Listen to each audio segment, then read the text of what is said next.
At the age of 15, I was in a relationship and I was abused. It seemed impossible for me to forgive him and also for me to start loving myself again. I started to hate him, and not only just hated him, I also started to hate myself. I didn't like who I was, I didn't know who I was, I didn't have an identity. And because of that, I started to have suicidal thoughts, and I began to change the outside appearance because I did not like what I saw in the mirror. So I began to shave my hair, and I also started to starve myself. And through this, I became more and more closed. I became very defensive, moody. Even at home, I wasn't a good role model at home. My relationship with my mother went from bad to worse. I started to blame her for what happened to me as well.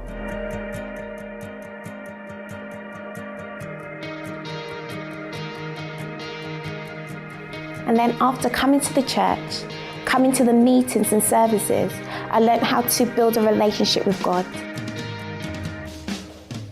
And when learning to build a relationship with God, I learned how to love God.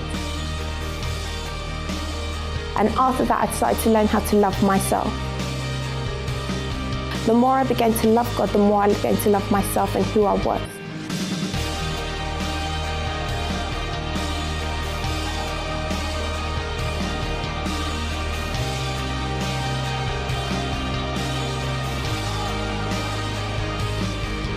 After 4 years, I managed to forgive him and also to start loving myself. And today I'm happy.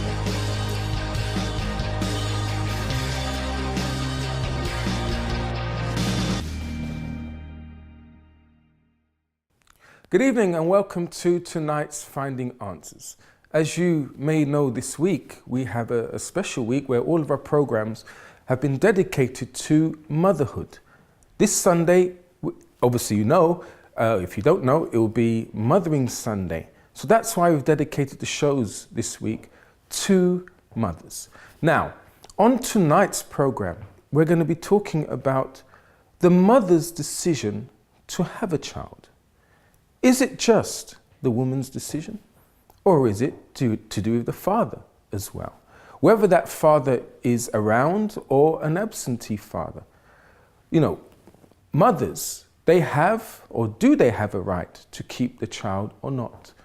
On tonight's program, we have a special guest here who will be talking about her decision to keep her child. And we're going to explore more about her story very soon. That's Rosana, who's going to be on the program. Now, in society today, there are many reasons why women want to have a child. Now, there could be, as we know, you've heard of stories in China, that children are now limited. I think families are limited to having 2 children nowadays. And I think, I'm still right in thinking that if it was a girl, that child was aborted or left, ditched somewhere. And if it was a boy, they would keep that child because the boy symbolized the future, the strength of the family continuing. I don't know if that's the case today, but there are some cultures where girls are more favored than boys. Now, I know that's not the culture in Western society, but I would like to hear your opinion. Is it the mother's right to keep a child, or should the father be involved? Should the man be involved as well? I'd like to hear from you. The lines are open now. You can give us a call on 0207 686 6300. You can also make your comments on our Twitter and our Facebook page. All right? I'd like to show you a short video now, and we'll be back afterwards to talk with our co-presenter, Kimberly. Hi, Kimberly. How are you? Hi. Good evening. I'm doing well, thank you. Good. So you're going to hear her side of things, or her opinion on this subject tonight. So let's take a look at this video now. Motherhood, a woman's choice. Choices. We make thousands of them every day. We decide where we're going, what to wear. We decide what we're going to eat, or who we're going to call, or even text. Some of the choices we make can be deemed trivial and carry insignificant consequences. It's not a big deal if we wear green socks or white socks. Other choices, however, are far more important, and they carry lifelong consequences. Greek philosopher Sophocles said, "Children are the anchors that hold a mother to life." Welcome back to the program. So on tonight's program, we're asking you, should a mother have the right to keep a child or not? Or is it down to the father? Kimberly, what's your opinion? I'm sure that there is the subject of abortion here involved. What's your opinion? Is it the mother's right to keep the child, or should the father be involved? Well, I think if they're both together, then they should both make the decision, because it's not just the woman that makes the child. The man is involved as well. So if both of them can agree on keeping the child, then they should agree on it. But if the woman is able to make that decision on her own, maybe for example, the partner is not around, she's not financially stable, there are many issues, health issues as well, then I think then she can make that choice as well for herself. So it's a bit, how can I put it? There's no right or wrong answer to this. It's a bit of, if both can make the decision, then go ahead. But if the woman is by herself, then she has the right to make her own choices. The thing is, we're not in a world where everything is black and white. There's always those grey areas. So we've seen on the program this week that there are many young people, many young girls who have an unplanned pregnancy, right? They didn't plan to have the child. And when they did have the child, there was pressure, either from the father to, I would even say the father, right? Yeah. You know, to either have the child aborted or not, or he just didn't care whether the child was born or not. You know, they just had their few minutes of fun, and then that was it. He had no plans to father a child. So in that case, do you think, what is it? Do you think that a man still has a right, the male still has a right to be involved in the decision whether to keep the child or not? Or is it solely down to the mother? To the mother. Well, if he's, you know, as you said, if they just had a bit of fun and then unexpectedly she was pregnant. And sometimes, you know, I wouldn't say the father, but some of them are quite young. They have their future ahead of them. They panic. So in that moment is get rid of the child because they don't know what to do. Financially, they're not able to take care of the child. They still probably live with their parents. They're probably unemployed. And in that moment, they make an irrational decision to make a suggestion to the female to abort the child. So it's basically, it needs to be down on thinking, not just in that moment of, oh my gosh, I just found out I'm pregnant, I can't take care of you and the child, get rid of the child. So in that moment, I think it's the woman as well that she has to make the choice because she's gonna carry the child, she's gonna definitely think of, you know, bringing it up, providing for it with or without her partner involved. So at the end of the day, she has to make the final decision to keep or not to keep it. Okay. Well, we're going to join Kimberly later on when she'll be reading the email of the day. We're going to go for a break now, but we'll be back and we're going to be speaking to Rosana and hear her story about motherhood.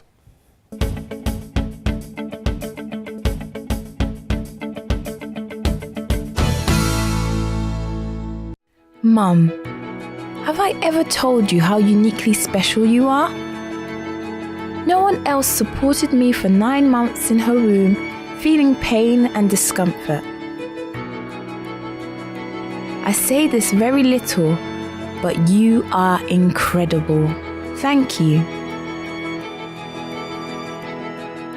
For the moments you've had to stay up late taking care of me. For the strength you've shown when all seemed to be failing. For believing in my potential. Thank you for every moment you looked at me wondering what on earth you were going to do with me. Mum, thank you for the words of encouragement that still keep me going. Mum, God will never forget you and continue to bless all that you do. This special day is dedicated to you, dearest mother. Won't you accept my invitation to be my guest of honor? You are specially invited to this unique Mothering Sunday, March 30th, 10 a.m. at your local UCKG Help Centre, where you will receive a special gift just for you.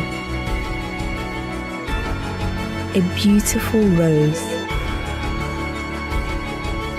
For more information, call 020-7686-6000 or visit uckg.org.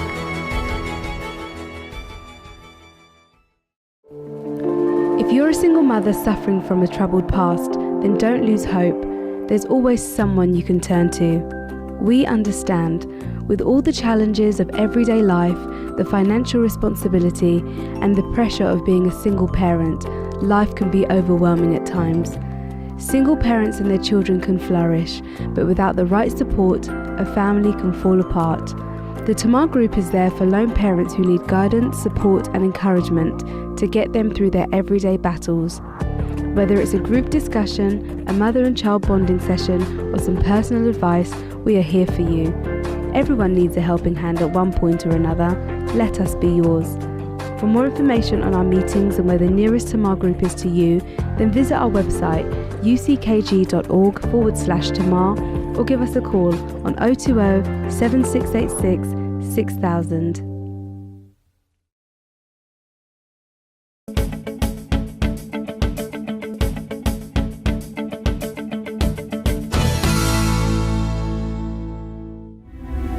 I was 16 and my boyfriend and I, we made a mistake and I got pregnant. I didn't know what to do. I had no idea. I was 42, and the doctor said the risk of having an abnormal baby was very high for women my age. Here are the choices women deciding on motherhood can face. Choice number 1, to give birth and raise your child. You invest time and money, and you become responsible for a human life, their care and welfare. You will also receive the reward that can only come from being a mother. So, there was a video there of the choice of becoming a mother. And I would like to open the lines now. The lines are open. If you'd like to give us a call and share your opinion. I don't know if you had that choice of whether to abort a child or to keep a child. How involved was the father in this? Then please give us a call and share your opinion. The number to call is 0207 686 6300. On tonight's program, we have our guest, which is Rosana. Good evening. Rosana, hi. Rosana Garcia. Yes. Yes. And you have a child today. Yes. You're a mother today. Yes. To a beautiful... 3-year-old. Yes. Called Jaden. Jaden. Yes. Now, things weren't so rosy, Yes. right? How were things before? How was life growing up? Because you having a child, you didn't plan the child. Yes, I did not. So we're going to lead up to that. Okay. But how were you? How was life growing up at home? Growing up at home, I came from a very good family. My mom, she had her own business. My dad was a very hard-working man. So we had everything. Me and my brother, my brother and myself, sorry. We grew up in a private school. Of course, we got home, but it was private. And we lived in an area where no one could afford that. But we were the only ones that actually went to private school. Everyone used to look at us and think we have everything. Mm-hmm. But I always grew up, I always felt empty. I always felt lonely, even though I had a good family around me. I had everything I needed. If I wanted something, all I had to do is go to mom or dad. I would get it. But Why did you feel empty? What can you describe this feeling that you had? Well, at that time it was, I don't know how to really explain it. It's just, I had people around me, I had a good family, but it's like you feel like there's no one around you, no one is there for you. It's like no one understands you, what you're going through.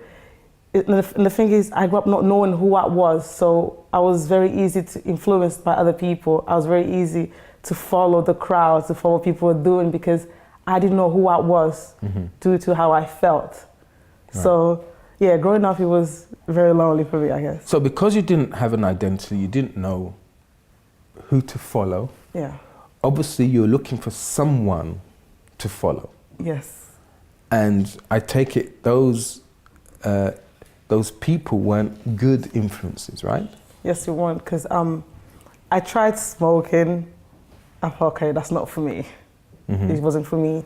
I tried. I also started stealing at a very young age. I started stealing just so I could buy friends in a way, because I believe I was 9, 10 years old, and I would walk around with people that were 15, 16, 17. Girls? Girls, boys. So basically I was 9 years old, but I had the mentality of a mature person because of the friends that I had. So I thought to keep them close to me, I have to have money. So because my mom had a business, I would steal from my mom just so I could pay them. You know, we'd go out every day, and then I would pay them whatever they wanted, really. They asked you for money? They didn't even ask me for money. Well, I think they kind of manipulated my mind. I think they kind of, in a way, they did, because if I didn't have money, they wouldn't really talk to me that much. So I always thought to myself, I need to have money. So I would steal my mom on a daily basis, so then I could buy them whatever they needed, whatever they wanted. They knew they could come to me and I'll get it for them. So you see, one of the things, one of the first problems was that Rosana, as she mentioned, she looked for people to hang around with, right? She didn't have her own identity. She didn't know who she was. Because of that, she looked for people to identify with. And you know, if you're in that situation where you're trying to fit in, you're never going to get, or chances are you won't find positive people to follow. There'll always be the negative ones. And so you started stealing, as you said. Yes. You said you didn't want to smoke. It wasn't right for you, but you tried. Yeah. Was there anything else that you did? No, at that age of growing up, it was just that. It was the stealing. It was, of course, the insecurities. When you have that void, when you feel empty, you do feel insecure. What was the insecurities? Was it your looks? Was it your weight? Yes, what was it? Growing up, okay, I wasn't big. I was actually I was slim. But I always looked at myself in the mirror and thought, okay, I'm ugly. I always thought I'm fat. I always thought, okay, why can't I be like this person? And it's not funny. I grew up, because I grew up in a private school. It was only me and my brother. We were like the only black kids in the school. So growing up amongst white people, I wanted to be white too, because of the hair. So it was hard, because I looked at myself, even though people tell me, oh, you're beautiful, I'd think, okay, I'm ugly, I'm fat. I was very negative towards myself. I could be, if I see you, I'll be positive to you. No, you can. You're actually very special. You would actually tell other people yes, to I had a be good positive. attitude towards other people, but towards myself, I couldn't see it. What was going on inside of you? Were you battling that fight inside? Did you kind of accept who you were? What happened? Well, I didn't accept who I was, but then there was nothing I could do to change it. But I remember, because you were young, I remember saying, okay, when I grow up, I'm going to change my name. I'm going to save money. If I have to do surgery to change whatever I need to change, I will do it. Those are the thoughts in your head? Yes, that was the thoughts. I said, when I turn 18, I'm going to change my name. Change your name to what? I don't know. I hated my name. So was it Rosana? Was it Garcia? No, my name is Rosana, but it's always been Rosana. But yes. I said, when I grow up, I want to change my name. To something such as? I don't know. Something silly. I don't remember.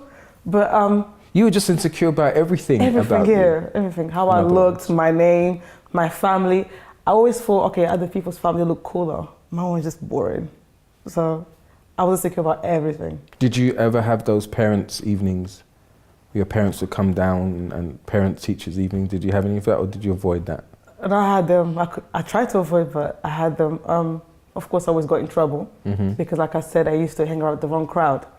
So my teachers always told my parents, she's actually a very clever person, but the thing is, she's just very easy influenced by other people.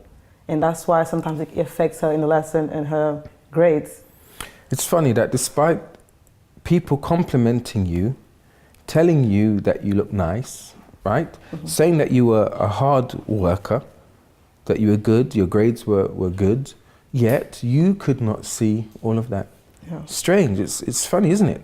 We see that there are people, as Rosana said, once you know inside of you, or once you believe that you are no good, of course, you're going to manifest that on the outside. You're going to always tell yourself you're negative. You're always going to think there's something wrong with you and everyone else is better. But I know, and I'm sure that everyone has their insecurities in one way or another. No one is exactly better or strong or good at everything.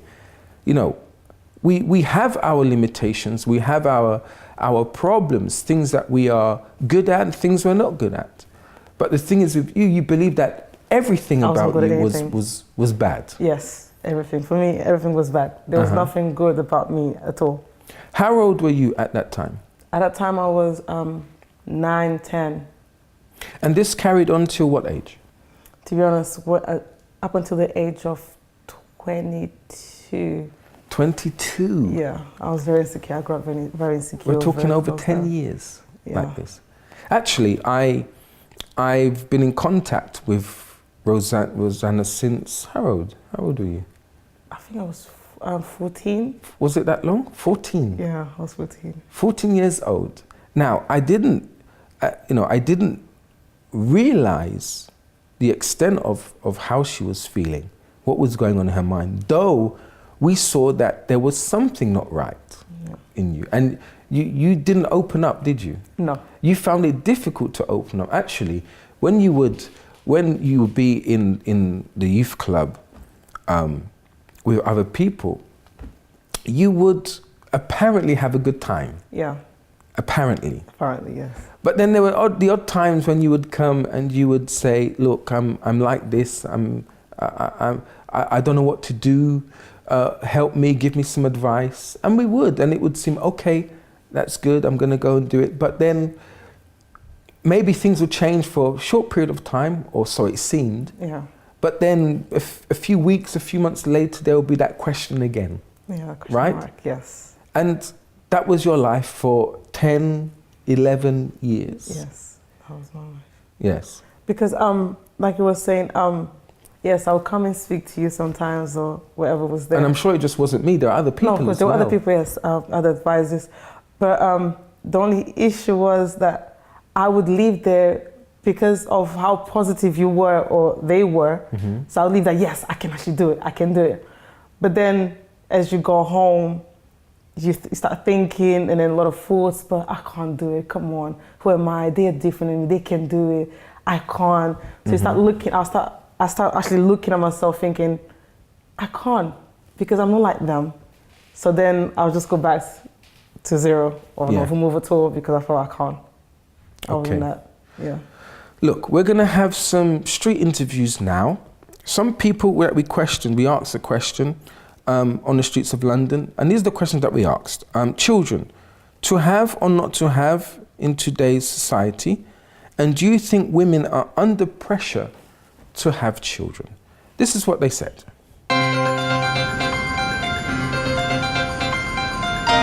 well, this is a very tricky one because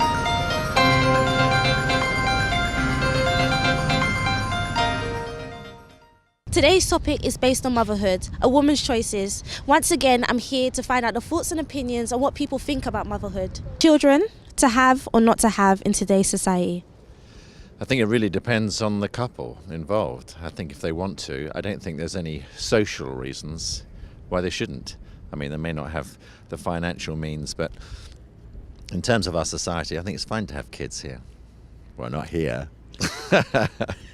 I think so to have, because children is our future, and doesn't matter what society we have. Like for me, my baby is my happiness. So for me, doesn't matter if I'm rich, if I don't have money, I have money, because like I love my baby, and of course I'm gonna grow up her as much I can give her. I'm gonna give anyway.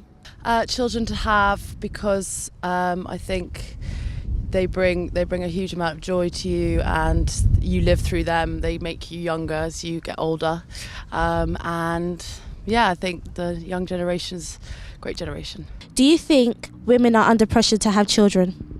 Yes, I do. In certain cultures, for example, certain African cultures, certain Asian cultures, they are pressured to get married at a young age, you know, to continue the family line, sort of thing.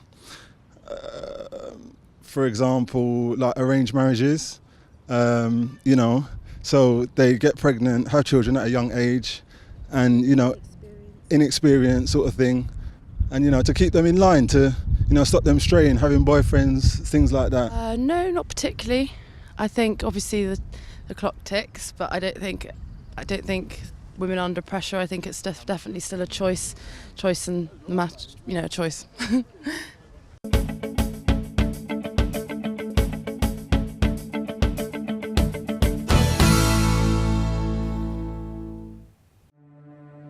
Forgiving the person who betrayed you can be tough, and it can almost always leave a scar. A scar that remains from an abusive past can affect your future in so many ways. There are various forms of abuse, the seen and the unseen. We understand your pain because we have been through it ourselves. If you or someone you know is a victim of any form of abuse, help is available. Rehab, removing all hurt and abuse.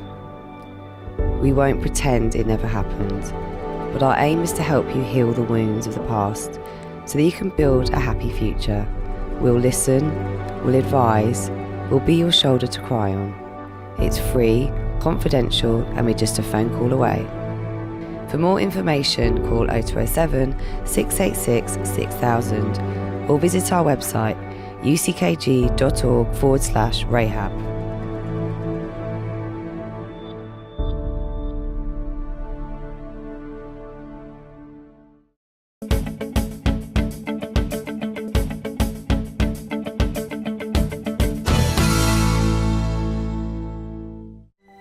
I was 20 when I found out I was pregnant, but I wasn't married.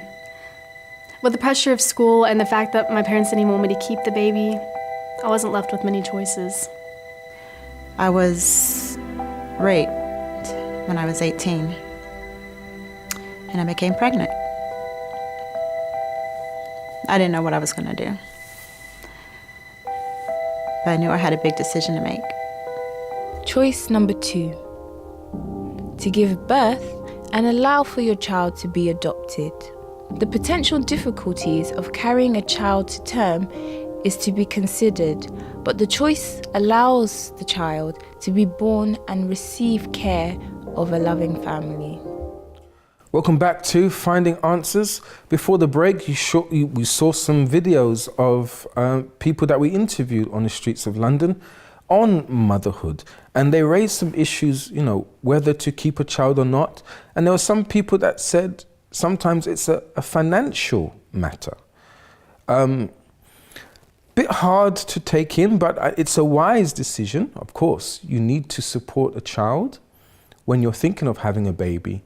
But there are some people that don't think of the financial implications. Now, Rosana is here with us. Yes. That wasn't your case. Yes. You actually fell pregnant, right? Yes. Before the break, you told us that you were quite insecure about yourself. Yes. Is that right? Yes. So, what happened trying to fit in with your group of friends, feeling down all the time, not knowing who you are? What led you to actually becoming pregnant? What happened? Like I said, due to how I felt very lonely, like I said, and insecure. So I started a relationship, not because I liked the person, but because how I felt. Because I felt very lonely. So, and he was there. He was there for me. So. Who was he? The father of my child. I mean, but was he a school friend? Was he at college? No, just was someone he I a met. neighbor? Just someone I met for a friend. For a friend, right? Yeah, I didn't like him, but because he was there, he was friendly. So I just accepted to go out with him. After 2 months of dating, we moved in together. everything was fine. And then after a month, that's when the hitting started. Mm-hmm. Yeah, we had an argument and I wanted to leave. So I left. One argument and then you One left. argument and I left. And so then, that's proof that, you know, you were not ready. Yeah, I wasn't ready. Because you're doing things that maybe older, maturer people were ready for, right? Yes. You know, the commitment to move in with one another and to start a life together, right? You weren't ready for that. The first disagreement, can you remember what that first argument was about? To be honest, no, but I'm sure it's over something silly because we had so many silly arguments. Right. Which, so yeah, I left and then he came after me. So then that's when he, I don't know what he said, and I told him, you see, everyone was right about you. And that's when I got slapped. And I was shocked, I didn't know what to do because I just froze. At that moment, it's like, I remember freezing and I was holding my face. In my head, all I was going through was, oh my God, I don't believe I'm going through this. Because I always told myself before going to a relationship, no man will ever touch me. I will never accept an abusive relationship. So that day, and he told me to go back. I went back, scared, but I did. I went back. To be with him, to be with him. I went back. And then after that, he apologized. Everything was fine for another 3 months. Mm-hmm. That's when he went more serious. Because for the first time, it was a slap. From then, he went kicking, was punching. Really? Yeah. I remember I couldn't go to work for 2 weeks because I had a black eye. And on the third week, I had to actually put makeup on to cover it up. So yeah. Did you tell anyone? Did you tell your parents or friends about this? I told myself it will get better. But deep down, I always asked myself, you don't like the guy. Why are you there? Why are you taking this? But then I always thought to myself, if I leave, then I'm going to be alone again. I'm going to be alone. Who's going to be there for me? Yeah. So I just chose to remain there. Right. When did you actually fall pregnant? I fell pregnant after a year of dating. Or being with him? Yeah, and going through all that. But even when I fell pregnant, that's when a few months before, I think he got addicted to drugs. He was doing weed and all that. So he became more violent. He paranoid. He thought I was cheating on him with my manager. Mm-hmm. So I got beaten because of that. Then when I fell pregnant, to be honest, I cried. They actually went to the doctors and they said, you're pregnant. I remember crying. And I wanted to abort because I'm thinking, I will not stay, I will not be in this relationship and also with a child because it's not right. You knew deep down there was no future with this person. I always knew, even before falling pregnant, I knew already, I don't have a future with this guy. Mm-hmm. I knew. It was just the fact that I didn't want to be lonely. So I was with him for long because I didn't want to be lonely, not because of I actually loved him, because I didn't. Was there any pressure from him to abort the child or keep the child? I called him to say I'm pregnant. He just goes, okay. And that made me so angry. I was like, you know what, the thing is, the reason why I didn't abort is because I was afraid if I abort the child, how would I wouldn't be able to survive because I don't believe in abortion. And then, so he didn't care because I told him, okay, I'm pregnant, what are we gonna do? Mm-hmm. And all he said was, that's your problem. You decide, I don't care. Right. He got you pregnant. Yes. He wasn't prepared to father his child. And yet, when you broke the news to him, it's your business, it's your problem. So in other words, you kept the child. Yes, I did. Did you remain together? Did you live together? Or we were living together. While I was pregnant, we were still living together. Even pregnant, he still hit me.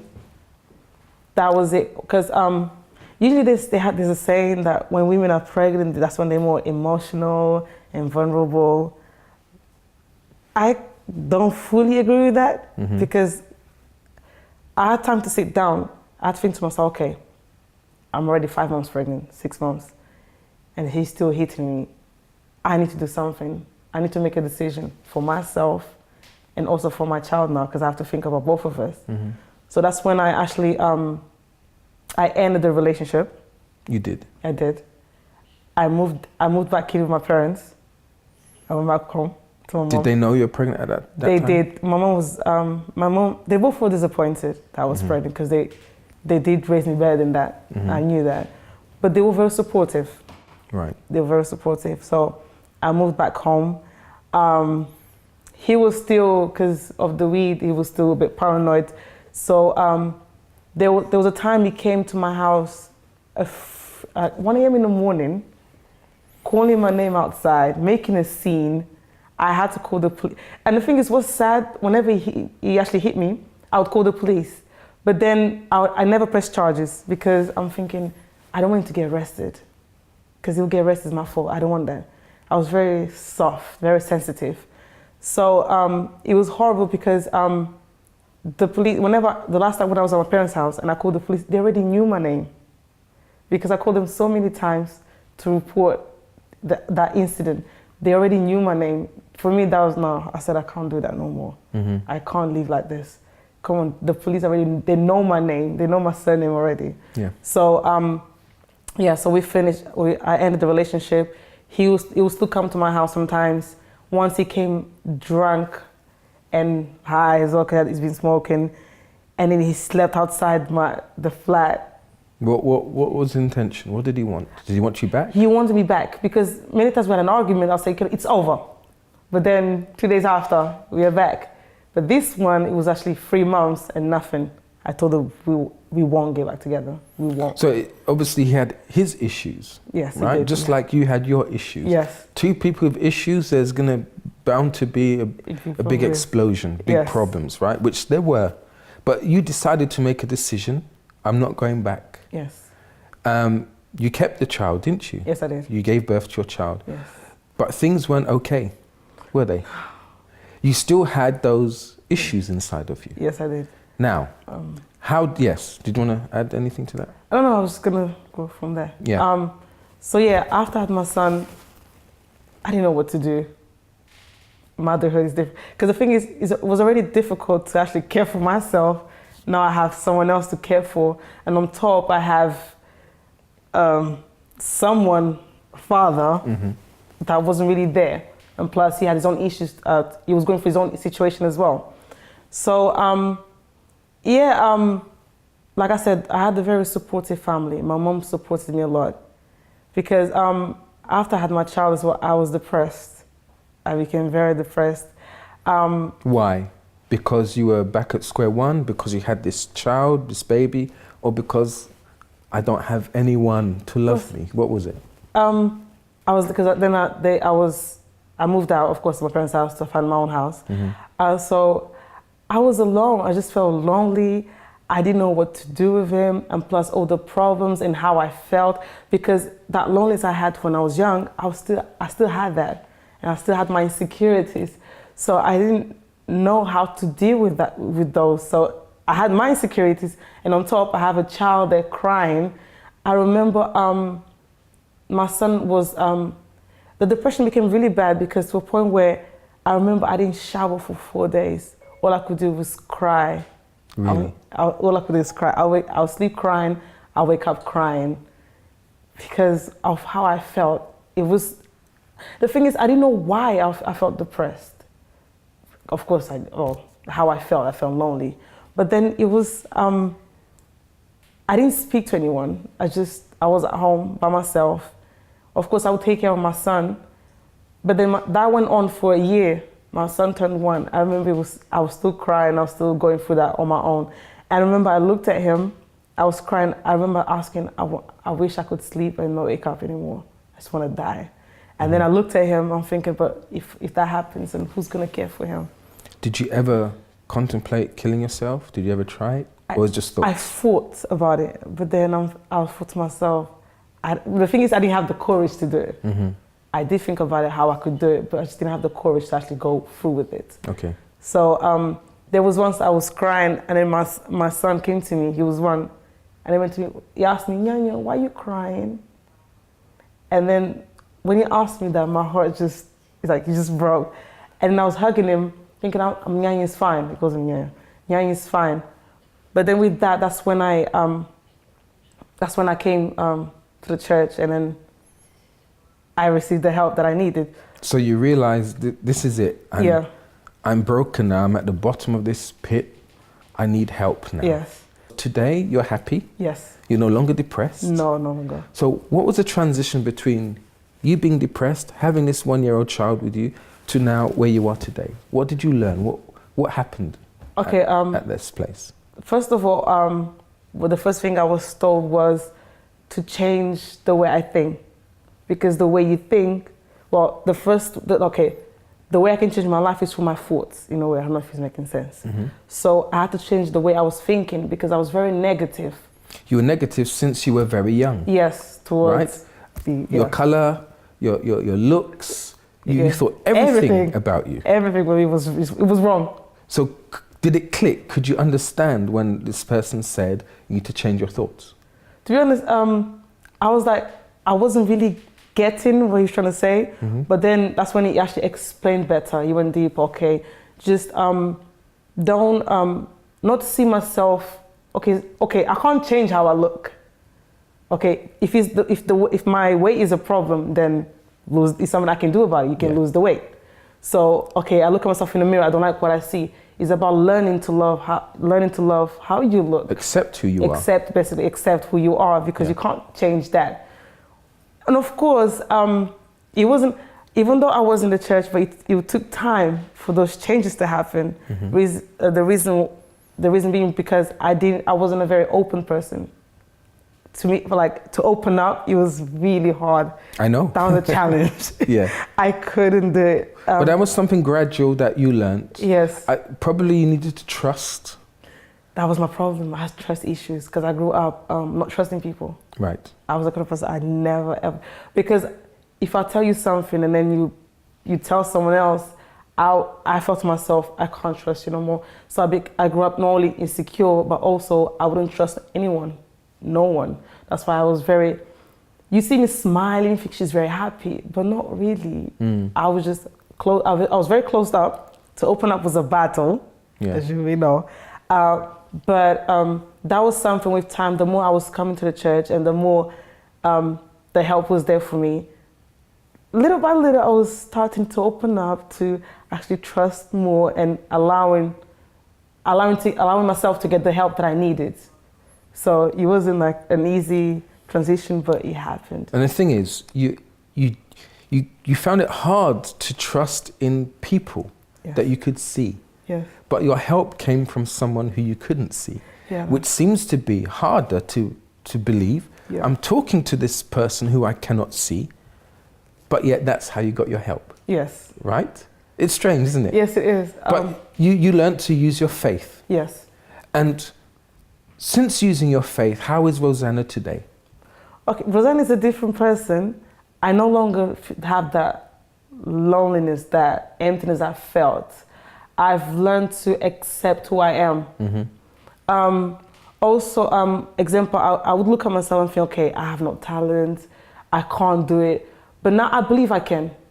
I'm a kind of person now, if I don't know it, I'm willing to learn, to be better. Because I don't know everything, but I'm willing to be better. So my frame of mind has changed completely. I'm no longer, I don't think negative about me. I don't see the negative. Of course, there's a few things I still have to change. But I mean, I no longer see myself as being the worst or at all. I just see that I can do it. Yeah. My frame of mind has changed now. Exactly. Yes. So you're happy today? Yes, I am. Your child, how old is your son now? He's 3. He's 3 years old? Yes. So no more tears, no more crying? No more. No more feeling depressed? No more. Wanting to have the thoughts of taking your life? Nothing like that? No, it's over now. It's over. Rosana's happy today? I'm very happy. Okay, Rosana, thank you very much for coming on the program. Me. So you see, another positive story here that we've brought to you of someone who probably had everything to be happy, right? A child in the world, bringing a child into the world. But you see, it wasn't about having a boyfriend, someone to love. It wasn't about having a child even. it was the deeper issues that she had inside of her. And once the root of the problem was solved, everything else was happy. Everything else turned out right, fine. And we're going to go for a break now. We'll be back with the email of the day. And at the end of the program, I want to pray for you who may be going through, you mother or even father, but you mother who may be going through what Rosana went through. Maybe you have this child now, but you're still depressed. Maybe you have been pressured to sleep with your partner, and probably you're not thinking about it now, you may fall pregnant. But like Rosana, it didn't change her life. She was still sad. So I'll be saying this prayer for you, for God to give you that strength, right? Actually to help you overcome this feeling that you have, which will not go away. And I'm going to explain more about that after the break. There is something that's empty inside of you, missing, that needs to be filled. Join me after this.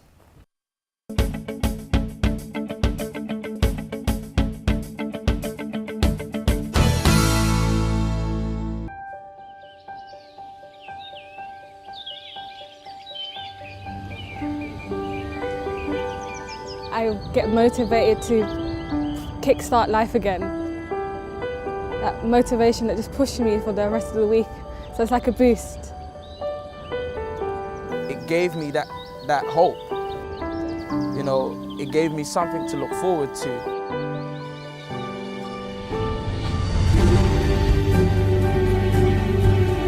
I felt welcomed.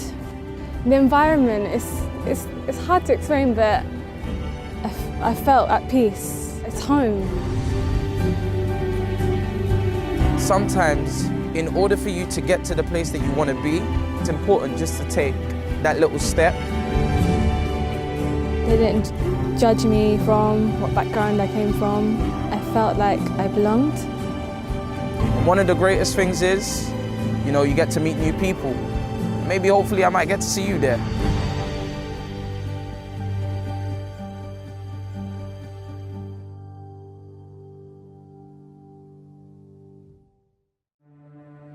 Forgiving the person who betrayed you can be tough, and it can almost always leave a scar.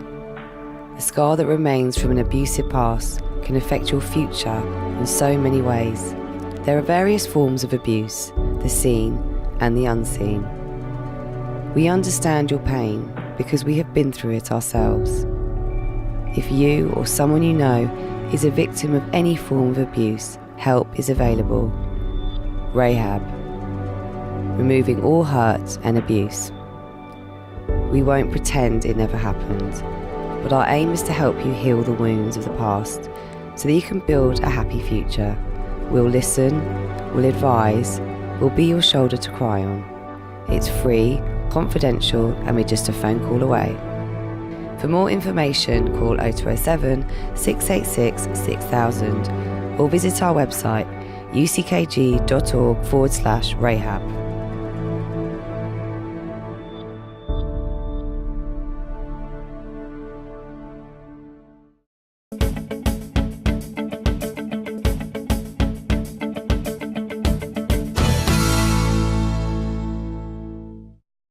I was 28, married, and pregnant.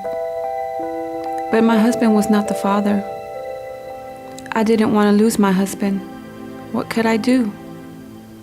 We were both 22, married, and in college. Can you imagine? There wasn't any time, and there definitely wasn't any money to have a child. We had to make a decision. Choice number 3. You have your child aborted. Having an abortion means the child will die. If you choose this, you will not have to consider carrying a child full term and experience the birthing process or have the responsibility of a human life. But there can be serious physical, emotional, and spiritual consequences to this choice. Welcome back to Finding Answers. I'm joined by Kimberly, who's going to read the email of the day.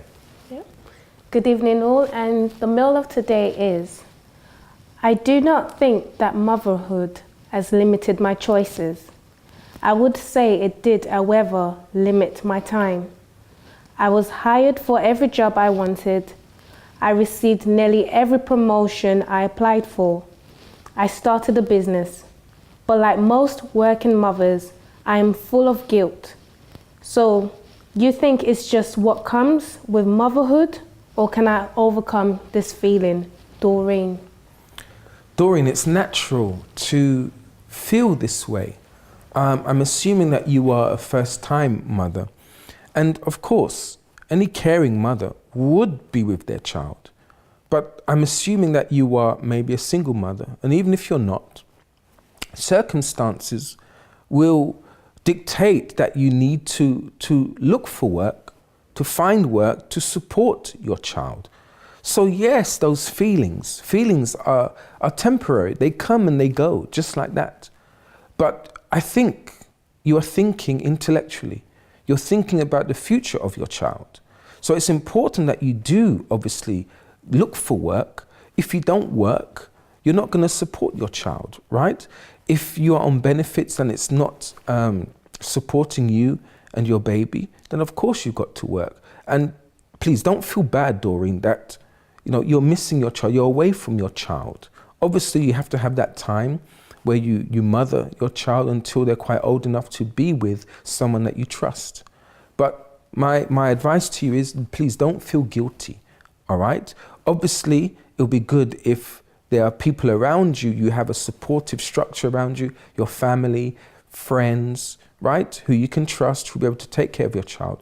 But if you don't have that, obviously you're looking out for yourself and your baby. So once again, please don't feel guilty, all right?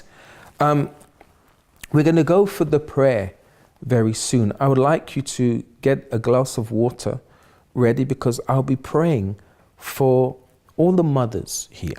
As you know, this Sunday is Mother's Day, right? This Sunday I've invited my mum to be with me for Mother's Day.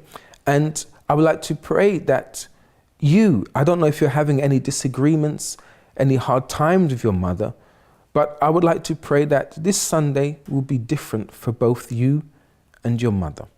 Now, I was saying before the break, there was something that Rosana had. It was a void.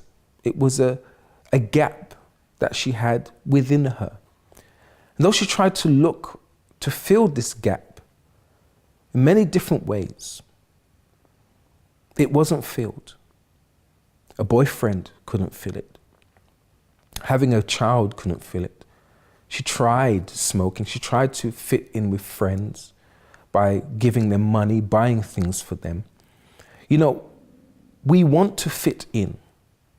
We want to fit into a group. That's how we are.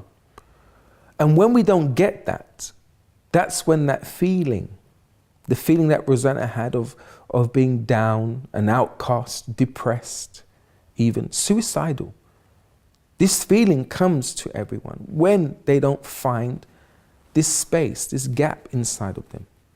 This gap needs to be filled by God's presence.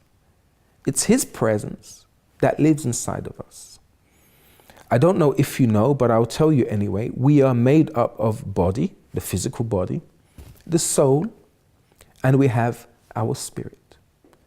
Many people tend to look after the physical body in the form of exercise, eating well, a good diet, which is good. We need to do that.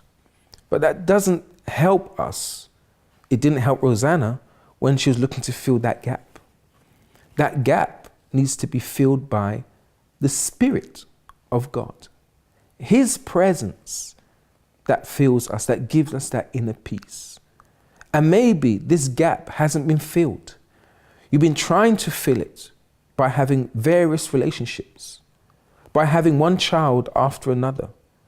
You are happy that you've brought another child into the world, but then maybe like Rosana, you cry because your partner is not there supporting you. This child is not there because that gap has not been filled. I'll be saying a prayer right now for you. And this Sunday, in our Mothering Sunday, special Sunday, I would like to invite you to join a Sunday Mass, a Sunday meeting. If you would like more information, you can give us a call, all right? If you want to know more about the meetings for Mothering Sunday, all right, in a location near you, all right? The lines are open. You can give us a call at any time if you like this information, all right? We're going to go for a prayer now. I'd like Rosana to join me to pray for you. Prepare now for the moment of prayer.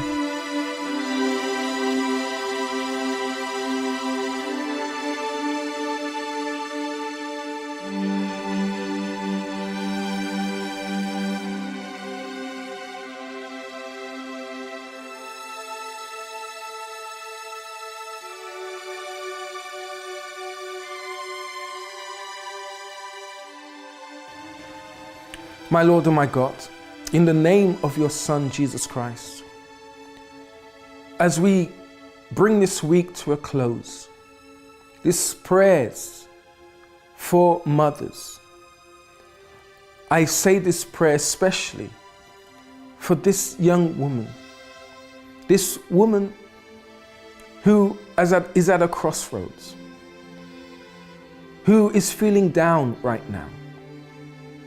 Down because the father of their child is not around, is not supportive of her.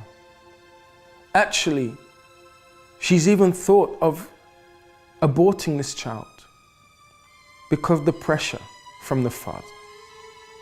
We have here potential mothers who think that having a child will solve their issues, solve the depression, the loneliness that they're going through. But as we heard in Rosana's case, that's not the case. That's why, Lord, we have this glass of water. This water that symbolizes you. And I bless it right now. And I ask you, as this person will drink this water, may you wash away the hurt, the pain, the feeling of loneliness, the depression. I know it sounds hard for people to understand, but that's why we're using our faith. What medication this person is taking to alleviate that feeling, those suicidal thoughts.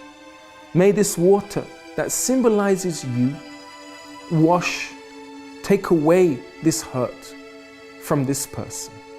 So in the name of Jesus Christ, I bless this water now.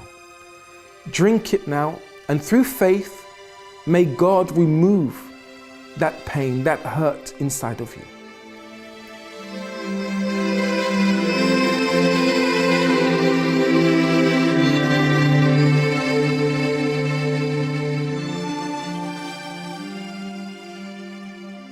Welcome back. So that concludes this special week on mothers, all right?